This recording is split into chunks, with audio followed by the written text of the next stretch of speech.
Good morning, Armor Down. How was your weekend? I hope it was restful. I hope you got some cool weather. We got some cool weather down here in Richmond. I was just out in it. It was pretty cool. So I remember being a little kid and having snowstorms pretty regularly, and there's always a different kind of snow. You know, there's the soft powdery snow, there's the kind of the thick cold snow, and then there's wet snow. So yesterday we got wet snow, and what I remember from being a kid is wet snow, you can build forts really fast in wet snow. So I built a fort with my daughters, and it's sweet. It's a sweet fort. It's a really cool fort, and I'm really excited about it. There's probably not a lot we're going to be able to do with it, but it's going to last for a while. So that's cool. So that was really nice. All right, so let's get to the topic of consideration. What would be the opposite of not honoring the fight against COVID? Just to give you some context, we are maybe in the home stretch. We are maybe heading back into a really, really difficult time. It's hard to know, but nonetheless, we have to be thinking about being ready for this, whatever's coming next, but also being ready to support the healing that needs to follow after the fight is over. And we can be doing that now in safe and appropriate times, but part of supporting the healing is honoring the fight to begin with. And so the opposite of honoring the fight against COVID is kind of a tricky topic.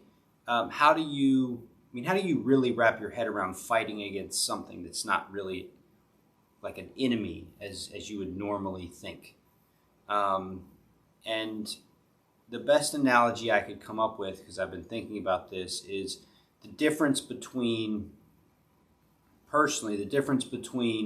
when my brother died in a freak drowning accident and my mother died of ALS 30 years later. So I didn't know how to honor the fight against the sadness and the despair and the anger that I felt with my brother Edward's death. I was 10. I didn't have the understanding. I didn't know what to do. There was really nothing I could have done. That's just part of life. You know, we can't be prepared for everything. And life is always going to surprise us. But I still found something very interesting about those experiences in the context of what it would mean to not honor the fight versus to honor the fight. So I didn't know better, right? I didn't know better with my brother's death, and I probably wasn't intellectually able to even do anything different than what I did. But my behavior after Edward's death was one of anger, blaming, distraction, escapism. I really created a mindset that was pretty messed up. A lot of anger, a lot of self-destructive behavior, a lot of like I could shut down. I could shut down my kind of feelings. I could shut down my empathy. I could kind of turn off and become pretty disconnected. And I found ways to disconnect that became habits that I maintained for a long time. I mean, 30 years. These ways to escape from what I was feeling. That was a long time. So in my mind, for me, that's what it means to dishonor the fight. It's to not really accept what's going on. It's to find ways to escape from what's going on, and it's to just not give the significance the necessary kind of space to work its way through. And so, after my brother's death, there was just a tremendous amount of anger, and for years his birthday or the anniversary of his death would come up, and I just wouldn't even acknowledge it, and I just, whatever. And like, I mean, I would use it sometimes to get attention. I mean, it was a very unhealthy relationship. Anyway, Saturday was the 30th anniversary of my mother's dying. The 1 year anniversary of my mother's death. And so when my mother died of ALS, it was much different. It was a much different experience. Edward's death happened like that. My mother's death was this slow, kind of predictable decline. It was filled with uncertainty, but we kind of knew what was going on. And so I was much more aware of myself, and I was much more open to listen. And I was very fortunate to have an amazing mother who was very open to her experience. She never once fought against the reality of the fight. She fought the fight as honorably as she could, which meant she brought the very best of herself every day to the fight. She brought her faith, she brought her patience, she brought her optimism, she brought her acceptance of the feelings that she was feeling, and she brought her willingness to share what she was feeling, because she knew that if she didn't, the fight would destroy her. And by that I mean at some point it would completely take over her ability to kind of participate in the process as opposed to just being destroyed by the process, and in the meantime destroying the family. So she really worked hard every moment of that experience. And, you could say, well, for her, she had to because she was dying. Well, that's the thing with COVID, right? You don't really know. There's this weird aspect of COVID, which is that you don't know if it could kill you or it could be nothing to you. And so there's this sense that like, oh, it's just nothing, which, I think offers kind of a way out of taking it seriously. Now, it's not a big deal. There's nothing, I don't need to do anything about this. I just wear a mask, whatever. Which I think is a tricky thing. I mean, it's not a certainty. There's a good chance that it could be tough on you, and there's a good chance you could pass it on to someone that could be tough on them. So when you honor the fight, you really put your best foot forward so that if something does go down, you're already in the mindset of, I'm putting my best foot forward. What else do I have to do? I'm willing to learn. I'm willing to work. I'm willing to do all these things. So that's what it means to honor the fight. And so, anyway, with the 1 year anniversary, it's now very evident to me that when I am vulnerable and I expose myself emotionally and allow my emotions to come out, all the stuff that comes up, that came up with my mom dying, that came up with my brother Edward dying, all that stuff came out, and I just let it out. I didn't hold on to it. I didn't pack it in and fight against it. When I felt like I had to cry, I cried. I went and I reread the letter she wrote me, that she gave to me when she was dying. She said, read this after I die. I reread that letter, cried then. And I feel when I honored her, and I honored her with my whole self, I didn't keep anything back. I didn't hold on to anything. Nothing's dragging me down. Nothing's wearing me down. And I feel open-hearted and good when I think about my participation with that experience. And so to me, that's what the long-term thing you want to be paying attention to is, when you look back on COVID, will you say, I honored that fight. I did everything I could to respect the enemy that it is. I did everything I could to stay open and patient and ready to learn next steps. I let the anger kind of be there, but at the same time, I didn't let it fester. I honored the fight. And we'll talk more about this week what that means biologically. But in the kind of setting it up, the opposite of everything I've just described is what? And I know there are a lot of people out there that aren't honoring this fight, and instead they're doing things that are just fundamentally dishonorable, and they're getting lost in things that are fundamentally dishonorable, and ways of thinking and participating that are fundamentally dishonorable. And the problem with dishonorable positioning is that it breaks apart, and it breaks apart sometimes spectacularly. So I encourage you to be mindful of this, and I encourage you to, pay attention. And that's where we're headed with the practice. So we'll go into the 4 bells now, which is all about kind of the ultimate variable, which is paying attention. So your mind is going to become focused on the present moment with bell 1. We're going to put that focus, we're going to kind of train that focus through the body in bell 2.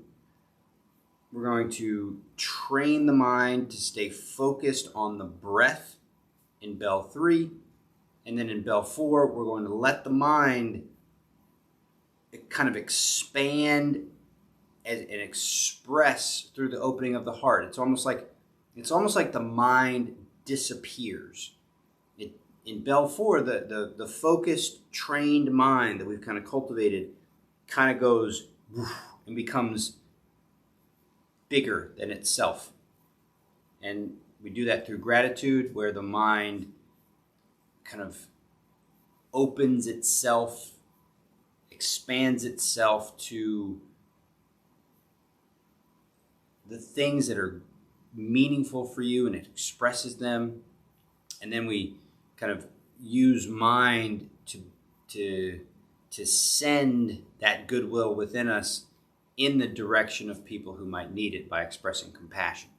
So there's this element of taming the mind, training the mind, and then letting the mind kind of disappear. So let's practice.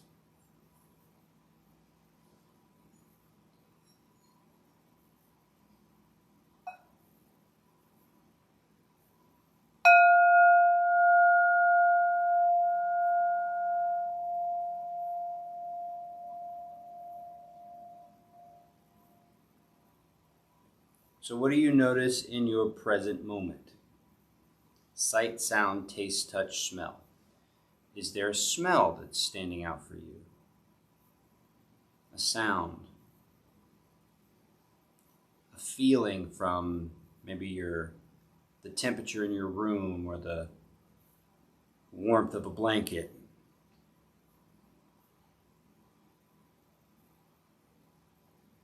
If your eyes are open, are there aspects of light and shadow that you notice?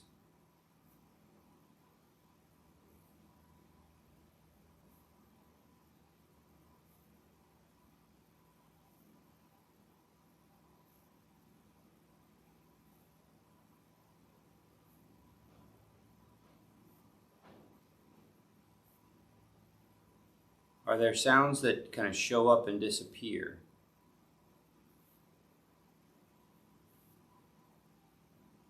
Maybe there's one sound in particular that you want to drill down into, noticing its patterns.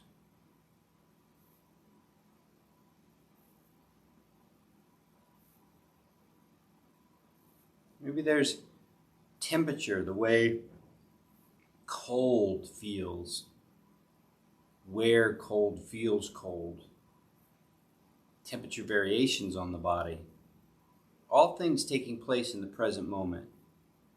Just training your mind to be aware in the present moment.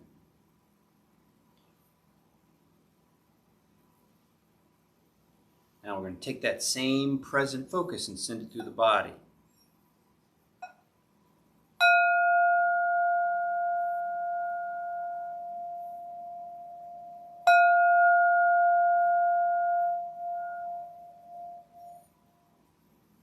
So starting with what's beneath you, notice your ground. So this is everything that you're touching. So if you're laying down, this includes, all the parts of your body that are touching whatever you're laying on.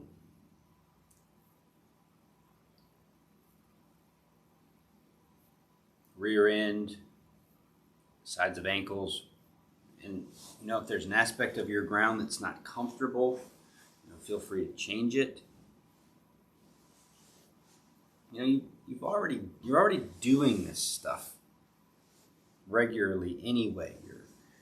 You're maybe unconsciously you're always adjusting for comfort. You don't want to be uncomfortable. So this is something that you probably already do. You just don't do it in a mindful fashion. Now from here, go up to your pelvis, base of the spine. But I'm sticking my rear end out really far, and it feels kind of nice just to kind of reach it back that way. If I tuck it under, notice that too. And just spending time with these sections of the body. And the conversation is this comfortable? Can I make you more comfortable?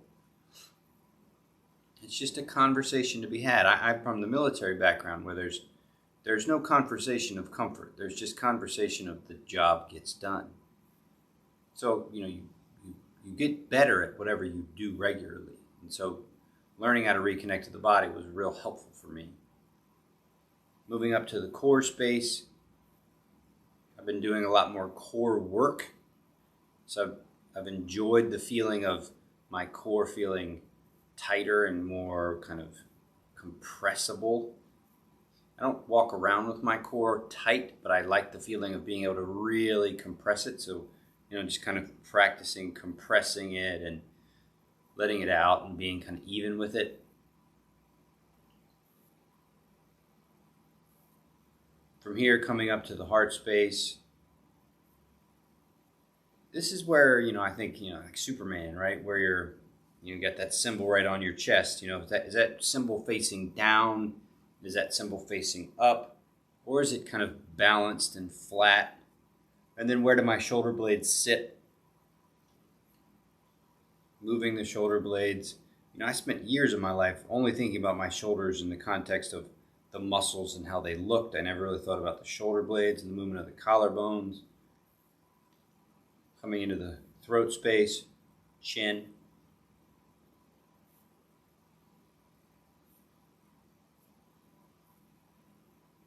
Top of the head.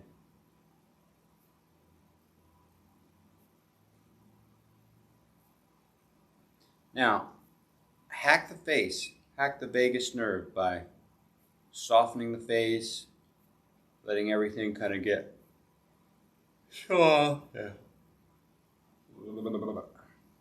Tongue is soft. And then throw a little smile on there.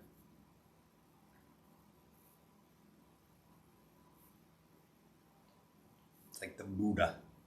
The Buddha has a little smile. Not a big one, but you can just tell there's just a little smile on there.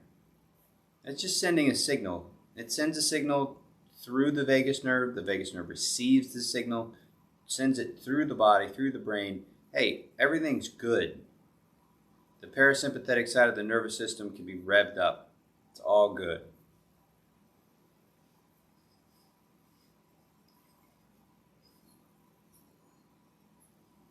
Third bell.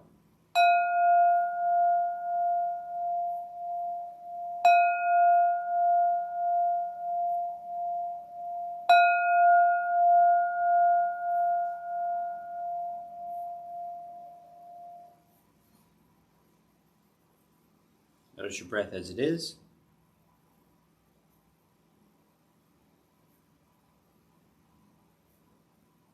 Make it bigger.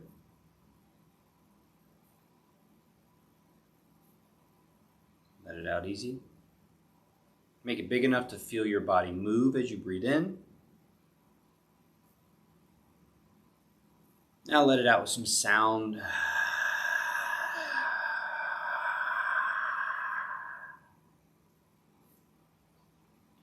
Breathe in again through the nose. let it out with sound.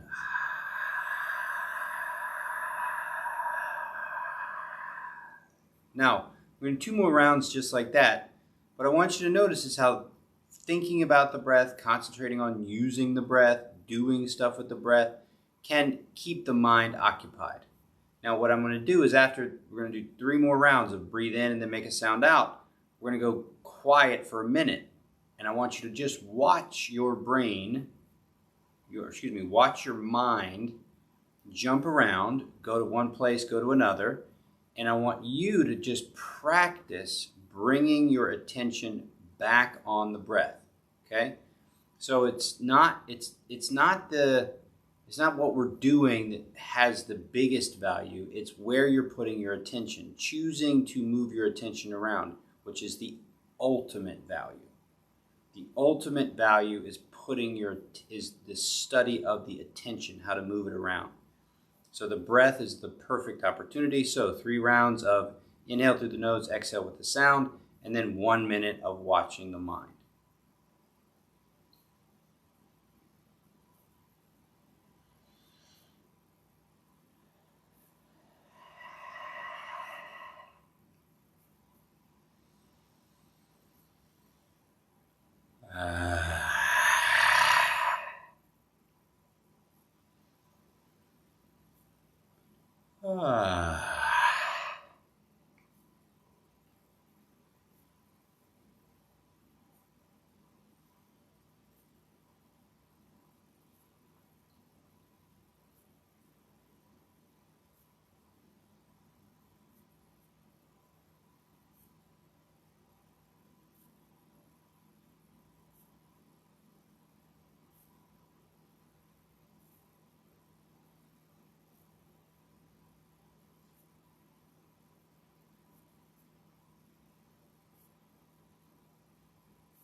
Now put your attention on your heart.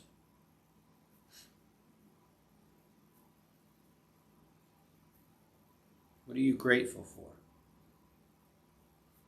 Now, putting your attention on your heart, you're centering your attention on your heart, and you're giving your mind kind of a cue to start coming up with things. Your attention isn't your mind. Your mind can give your attention an expression, but your attention is more meta than your mind. Your attention is what you put,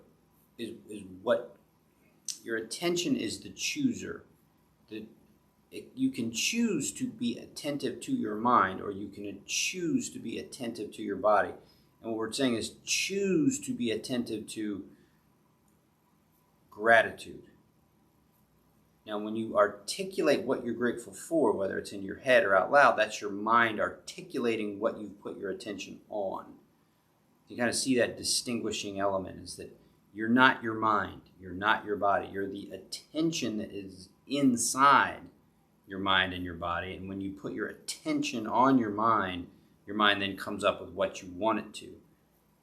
So your attention is the most important variable. Studying attention, understanding attention, that's the key piece here. So, what are you grateful for? I've been using this hand signal for gratitude, so it's just the prayer symbol that has the fingers kind of rounded down like a 2 fists or 2 hands going together as a fist. What are you grateful for?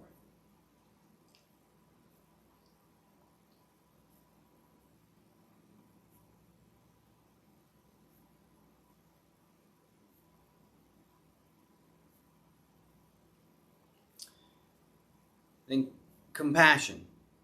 So once you've kind of cultivated a kind of a reservoir of gratitude, give it away.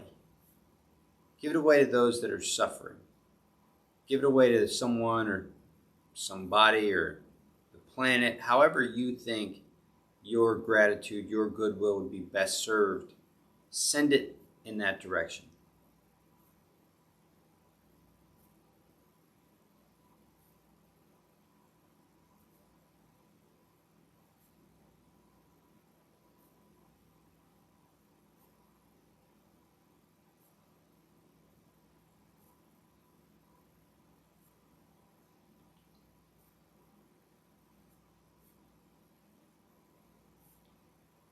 And now, be intentional about how you finish. Maybe for you it's by saying like amen. Or maybe it's another language altogether. But have an ending that's intentional. So there's a clear end. So for me, I typically take 2 breaths and the second one ends it.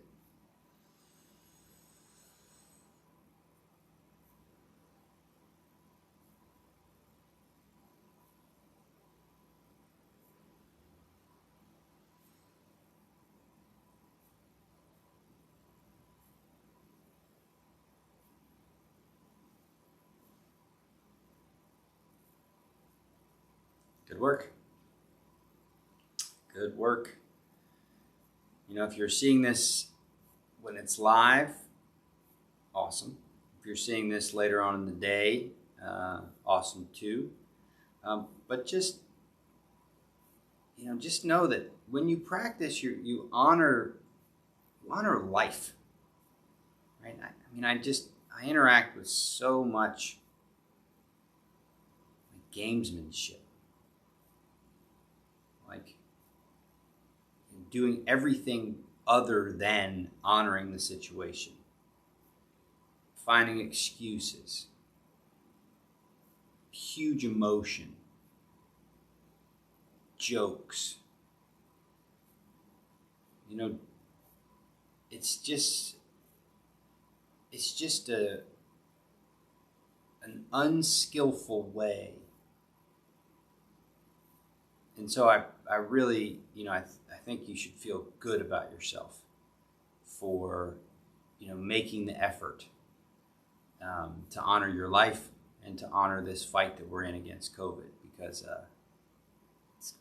we still got a ways to go. There's, we can see the light at the end of the tunnel, but we got a ways to go. So good job. We'll see you tomorrow.